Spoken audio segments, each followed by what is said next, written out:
Hey guys, Professor Bill, Comic Book University, and Black Panther, World of Wakanda, issue number 3.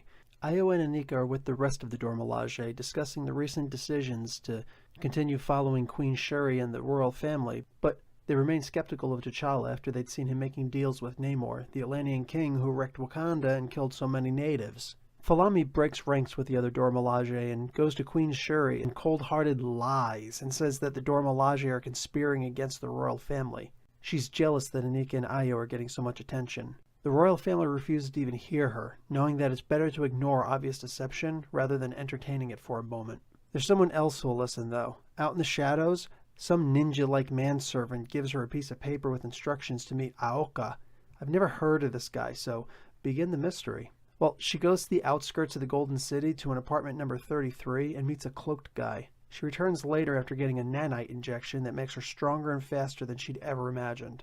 Now, I love the way that writer Roxane Gay writes women. Here's a lesson for all you younger guys out there. Women don't always want to have an argument all at one time. Men can think about a single thought for a long time and dwell forever, like staring at one page on your computer screen. Women are like a computer screen that have 100 tabs open at the same time. Parts of the argument have to be handled one at a time. Now, it's a man's inability to understand that an argument won't be completely settled in a few words, and that's what leads to resentment.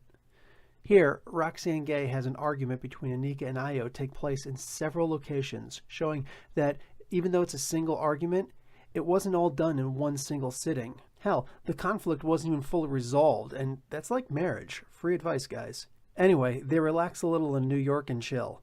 A lot. Pretty soon, Mistress Zola calls them back home as Wakanda is under attack by Thanos and the Black Order.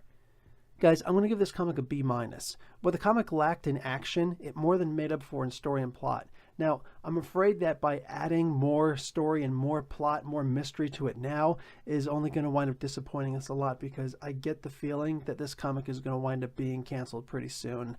I'd be surprised if it lasted past 6 issues. It's just the way that things work. Maybe 7. And it really makes me sad because we're learning more about Wakanda than anything else. Even if you don't care about some of the other characters in this besides Anika and Io, the fact is you're learning so much about the royal family, so much about the Dora Milaje, and a plethora about Wakanda itself. It's not like it's just one city just kind of sitting there in the middle of nowhere. There's a lot to do here. There's so much. There's so many cities, and large and small, and villages in Wakanda, and you're learning about so much of them here. And I really just hope this comic doesn't cancel. Anyway, guys, Professor Bill, Comic Book University, class dismissed.